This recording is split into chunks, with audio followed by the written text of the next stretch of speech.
Two of the most pivotal games in the history of the Foxborough football franchise were played against their opponent this Sunday at Gillette Stadium. Of course, at the time, the franchise was located in St. Louis, and then, of course, it relocated back to Los Angeles, where it had been years before.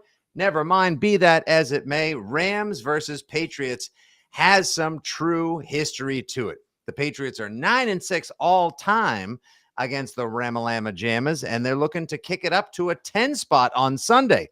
And believe this or not, one of us thinks this could be a get-right game for the Patriots, and the other one believes it could be a get-wrong game for the Patriots. Let's find out as we preview today's on today's edition of the Six Rings of Football Things podcast. We preview Sunday's game, the Rams at Patriots, 1 p.m. at Gillette Stadium. As always, you got your old pal, Andy Jumbo Hart from WEEI Afternoons, who is currently, if you're watching live across the EEI and Fitzy GFY socials, looking at his laptop or his phone. And I, of course, am Nick Fitzy Stevens, your old pal, Fitzy GFY from the Six Rings postgame show and every other thing on EEI and all your favorite platforms. All right, Hart. The vibes are starting to get... Can you hear me? I can't. Oh, I can't see you. You're frozen. Yeah, I'm frozen on my screen too.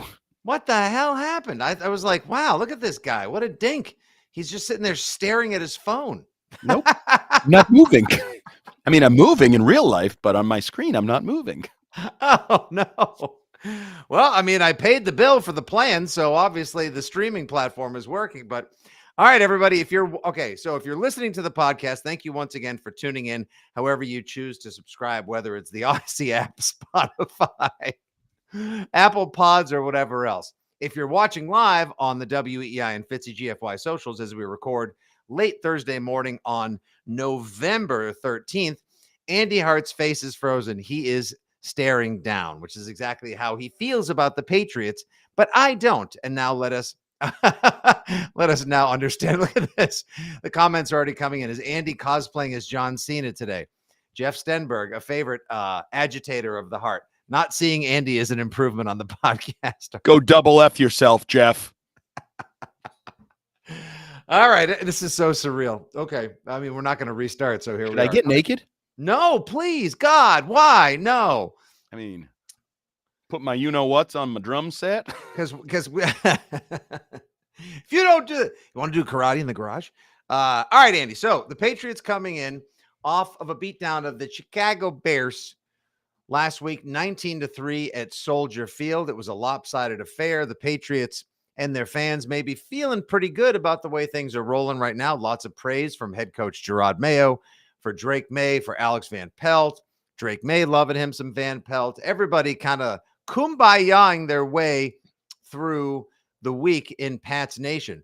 Whereas the Rams had a big game on Monday night with the full comportment of their weapons at home, or whatever the hell you want to call home for SoFi Field, which always feels like it's a host for away teams, against the Dolphins.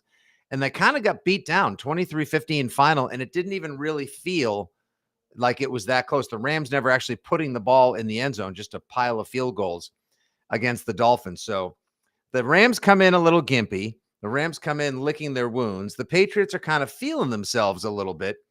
But yet you, if I'm not mistaken, don't necessarily feel like this is a great game or a great matchup for the Patriots to get going on a streak or start a heater. No, I think the Rams are the better, more talented football team. I know they've had some issues this year, although they got some nice wins. I mean, they beat the 49ers, they beat the Vikings, even though they're a sub 500 team.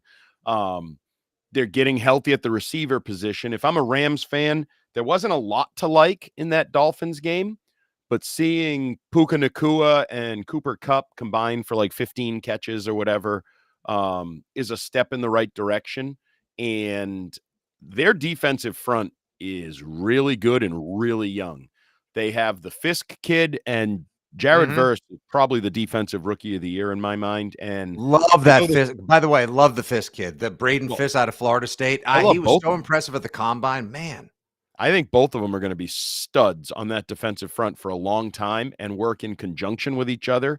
And this is a Rams team that there's this feel good story in New England. Oh, we're going to have the same offensive line 2 weeks in a row and we're coming off a win and got some momentum and blah, blah, blah. I think this could be a get wrong game for the Patriots offensive line and offense as a whole. I continue to say my guy Drake May hasn't had his truly elite game, which I think is coming. I think there's a 3 or a 4 touchdown, no interception kind of game coming.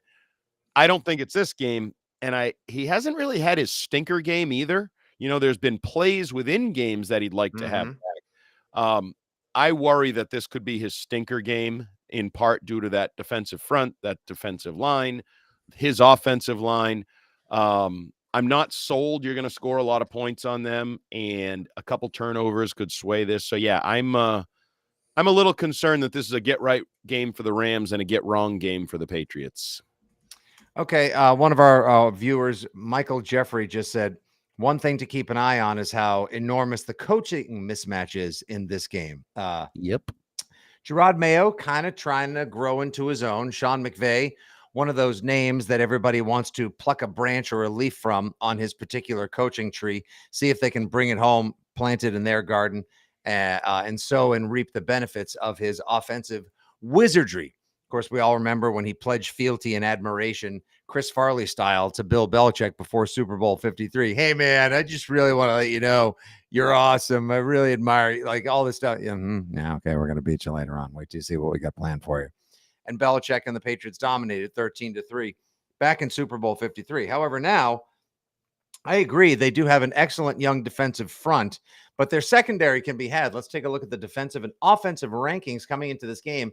Andy, the Patriots right now have the 19th overall defense, pretty much an even slightly better pass defense than rush defense. The Rams with the 22nd overall defense. You can definitely throw on the Rams. Their rushing defense, though, is getting better by the week. And would you believe that when you look at a team that has Matthew Stafford, now has Puka Nacua, now has Cooper Kupp, their offense is only their offense is ranked 20th, but I think a lot of that has to do with the fact that they struggled for a while when both Puka and Kupp were back. Now they've got that wicked twin tandem, plus DeMarcus Robinson, who's having a great year as the number 3 receiver on the team.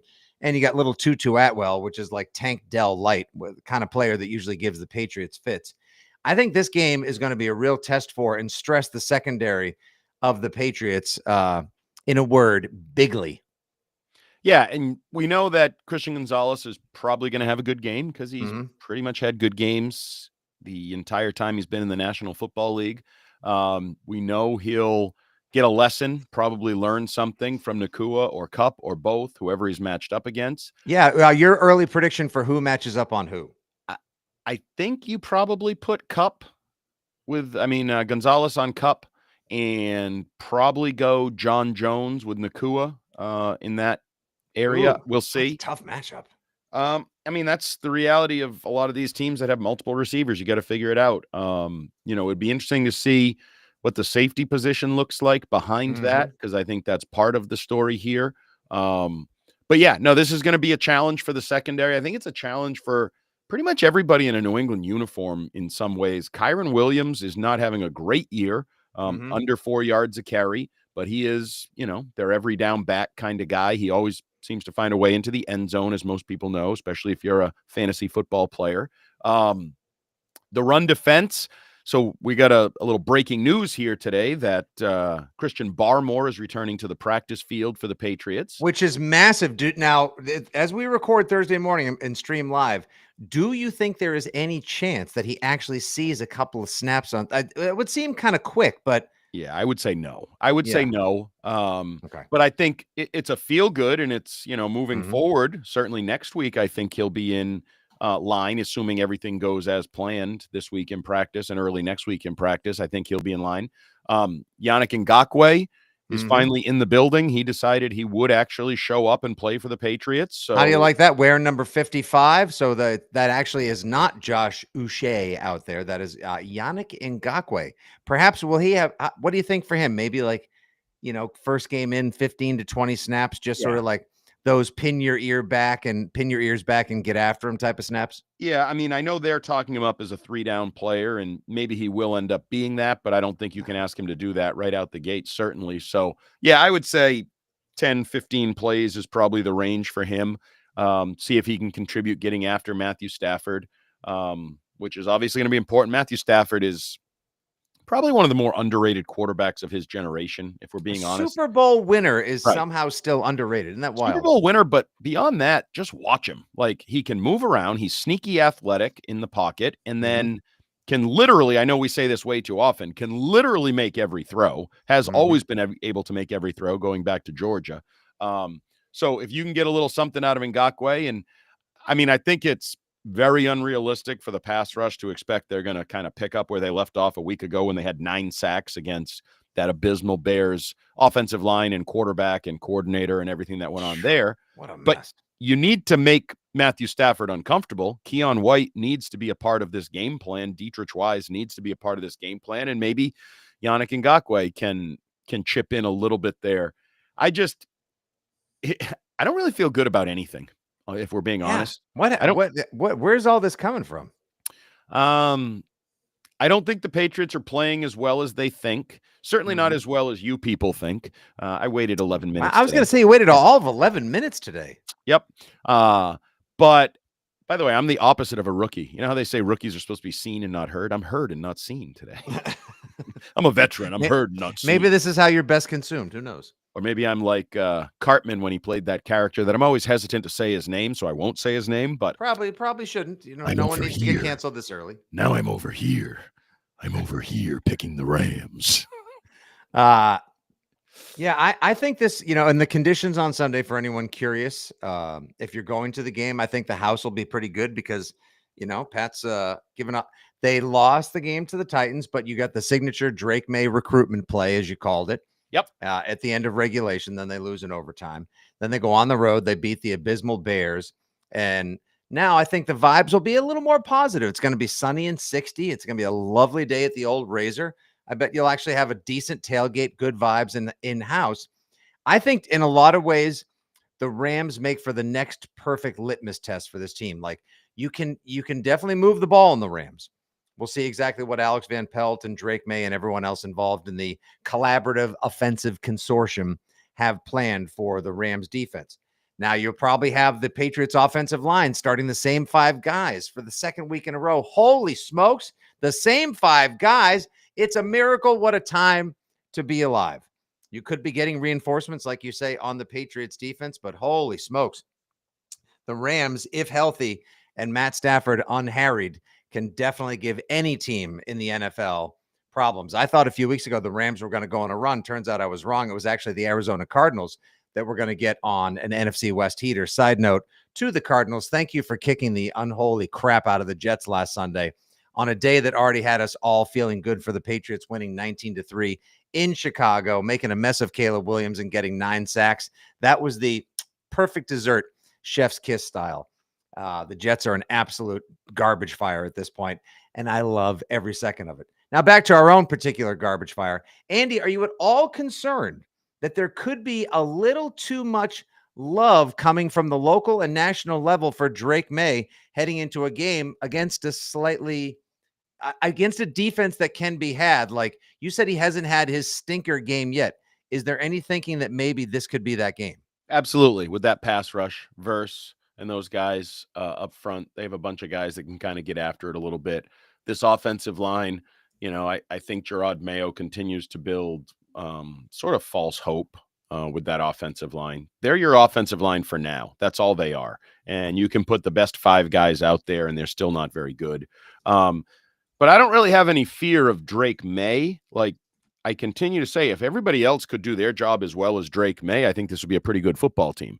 That includes all the coaches. That includes every player at every position. But I don't think there are all that many people that can do that right now for this team. So is Drake May going to try to make too many? The one thing I would say that could lead to an ugly game is if the Rams score a couple times and now all of a sudden you're chasing, you're passing more than you want to. They're pinning their ears back. Jared Verse, who is good no matter what, but you allow him to know it's passing situations, is dangerous.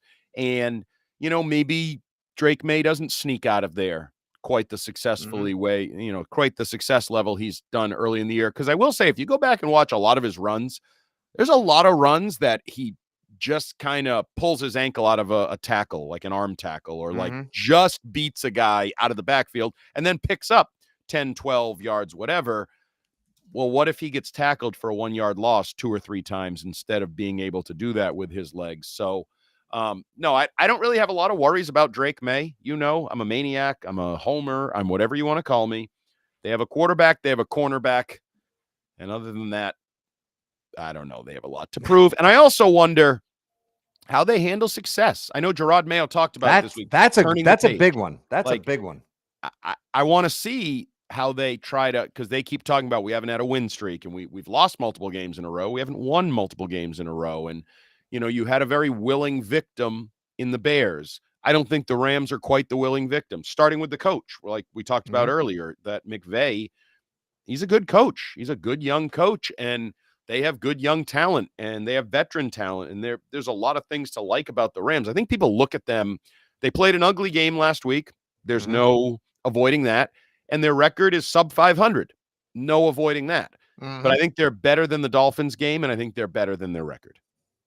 I would agree with both of those points as well. And I would be slightly concerned that the Pats could potentially read their own clippings and get into the vibes and overestimate exactly how big it was beating a team like the Bears that's in complete disarray. But at the same time, we can look to what a mess all these other quarterback situations are. The Colts go from Richardson to old man Flacco, now back to Richardson. Caleb Williams is a mess. Bo Nix is playing fine, but he's not exactly the main reason why the Broncos are winning, whereas Drake May is the undisputed leader and one of the reasons why the Patriots are staying competitive in these games and giving the fans a reason to watch as well. Jaden Daniels obviously continues to be an MVP candidate and an easy runaway for Rookie of the Year, and that should make for a really fun game tonight as well with Commanders versus Eagles. The one thing that really kind of throws me still, I don't get what they're doing at the receiver position. I like the tight end thing. Jaheim Bell got a few looks last week. Maybe he'll slowly become part of the offensive picture. That's great to see. Hoopa getting involved was kind of nice. And we always know Hunter Henry is clockwork and as dependable as your favorite sandwich from your local deli. But the receiver situation, I know you have talked up the T. Higgins thing. It's trying to sign a bunch of guys in the offseason, maybe drafting another one as well. But for right now, you got who you got, and that's what you get. Which veteran gets played this week? Who gets to sit down so the young guys play? I don't know. And that's just every time Gerard Mayo seems to be doing mostly everything right, they make another decision that leaves us all going, why the hell did you do that?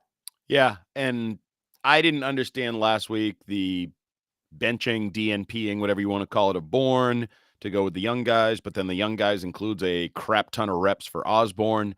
And I don't like it. If you're going to go young, go young. I'm fine with it. If you want to put Baker and Thornton and those guys out there, even though they're not the best guys, but like once and for all, decide on Thornton, what he is. Decide he's not part of any future, that he's not that good. I'm fine with that. But the mixed messaging, and I continue to don't really get why Osborne plays over Bourne and like that whole thing. I haven't liked his attitude. He hasn't really shown spark. Now, obviously, we don't see practices. Maybe he's practicing his ass off and been so good that they just can't not play him. And maybe Bourne has been so bad that they just can't play him. Like, I'll leave that door open. I haven't seen it, so I can't totally discount that. But I would not be handling the wide receiver position the way they are. Real quick, I need to answer a question in the chat. Yes, please. Of course. That's what we're here for. Old man Knob. Oh, no, Mob. Sorry. I thought it was Knob. He says, somebody please save that drop. He says May needs to slide feet first and stop sliding head first. I could not disagree more. And I think he agrees with me, because you heard him yesterday answer questions about sliding. And he said, well, I slid once and I got a concussion. So I'm not going to, he didn't actually extend the sentence, but I thought it was interesting that he ties slid once, missed time. Going head first, haven't missed time. And we've talked a little bit about this, Fitzy. I know Jim Mora Jr. is doing it at UConn. He doesn't believe in sliding. I don't believe in sliding. I've seen too many cases of except when it's into DMs. Yes. True. Now, I think guys like Tom Brady should slide because they're going to slide early. They're not looking to make plays with their legs. They're looking to avoid contact at any. So those guys should slide.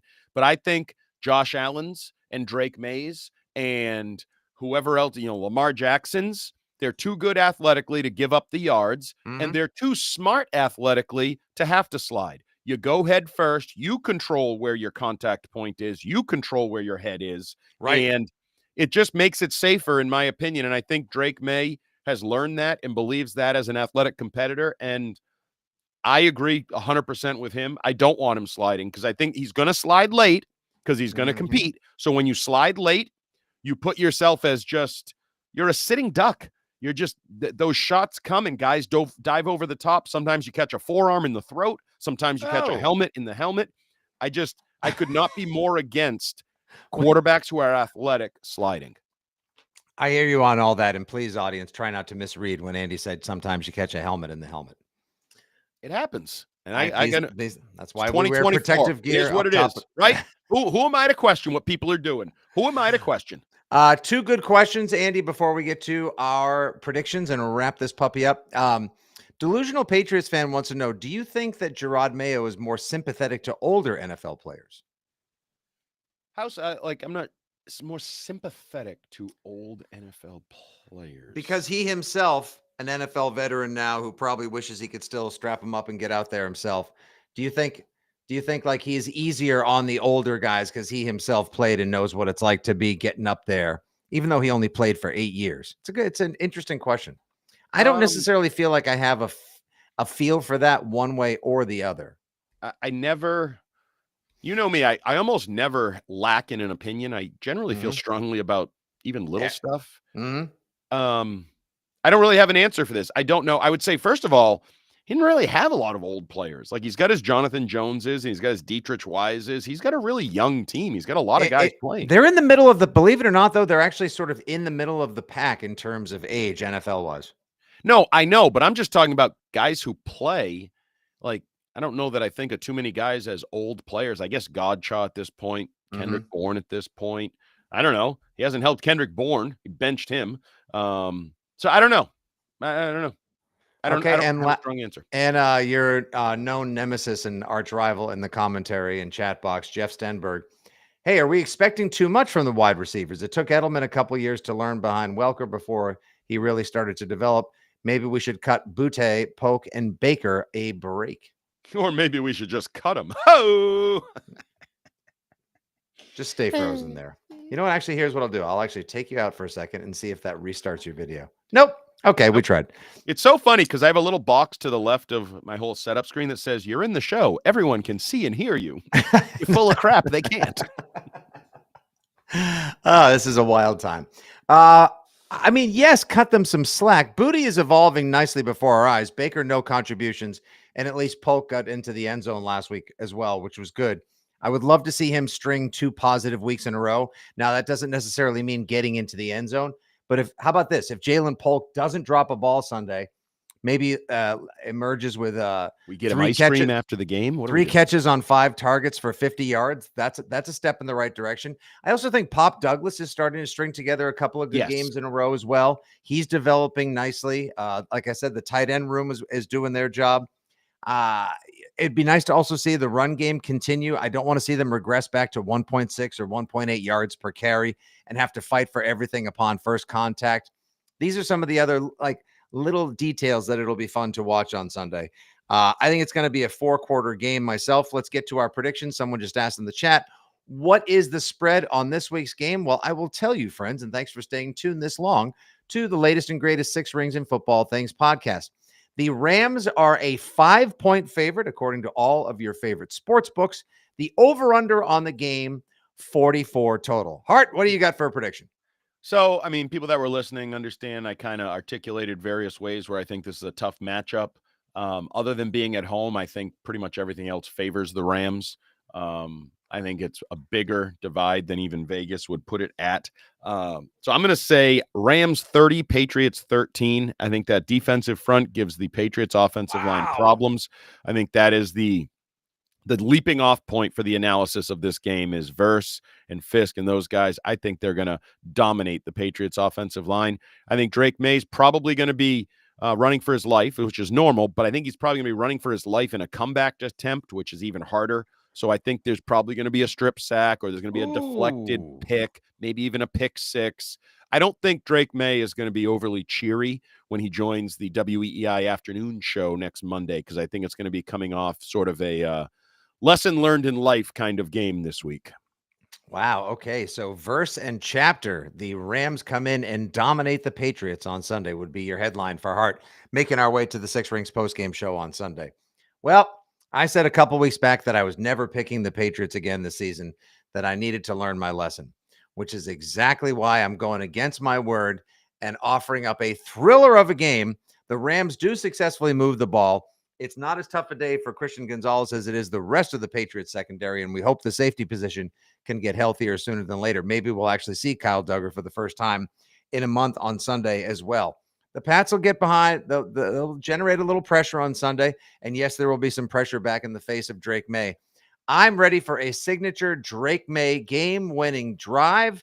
Give me in a shocker right here. Well, maybe not a shocker, a slight upset by point standards lines and an over. Give me the Patriots 24, Rams 23, a fun four-quarter affair in the mid-fall at Gillette Stadium. Let's see if we have any predictions from our friends here in the chat box. Nope, nobody, nope. Everyone's just looking forward to a good game as well. All right, there you are, folks. That's what we got today for you here on our preview and prediction pod for Rams at Patriots this Sunday. Don't forget, you can listen to Andy and Christian Arcand every afternoon on the WEEI Afternoon Show. He's at Jumbo Hart 2 to 6 every day as well. I'll be on tonight with Chris Scheim from 6 to 7:30 to get you guys all pumped, jacked, and hyped up. Then I'll be on Saturday with Scheim from 12 to 3. Significant gambling segment as well. Hey, by the way, what do you think about John Gruden signing a multi-year deal with Barstool Sports? I like it. I mean, I know they're just going to pay him to go off, right? Like, there's issues there. There's baggage, but the guy's entertaining. I think he kind of got railroaded by people in the league. So I like it. And I think that's a good fit for him. Let him just F around in their world and kind of, if you don't like him, that's fine. It's not like he's on ESPN or like they're forcing him down your throat. He's in kind of a niche world. And if you want to avoid him, you can, but otherwise he gets an opportunity to love football and be energetic and entertain people. Last question. If Barmore looks good and wants to play, do you let him play for a few snaps this weekend? This weekend? No. All right, you keep him on the bench. Yeah, because I mean, it's hard to get in football shape that fast, and I think that's a recipe for some, and not necessarily health-wise. I'm assuming he is totally cleared health-wise. I'm just saying, like, to get into football shape over the course of 3 or 4 days, and I think that would be dumb. Very dumb. Yeah, as much as we would like to, it's a feel-good story to hear that he's practicing again and that he's back and he will play the season coming off of the blood clot issue. He will be wreaking havoc on the field as opposed to behind the wheel sometime soon, but I think with the slow play would probably be the wise play indeed. All right, Andy, get you to a radio station. Everybody get you to a lunch or whatever you need as we approach the midday on Thursday, November 13th. Thanks for watching. Thanks for listening. Thanks for everything. Don't forget, tell your friends. Follow us on Spotify, the Odyssey app, Apple Pods, or wherever awesome football talk can be found. Take care of yourselves, everybody. God bless. We will talk to you soon, somewhere, somehow. And, of course, on the Six Rings postgame show Sunday, right after Rams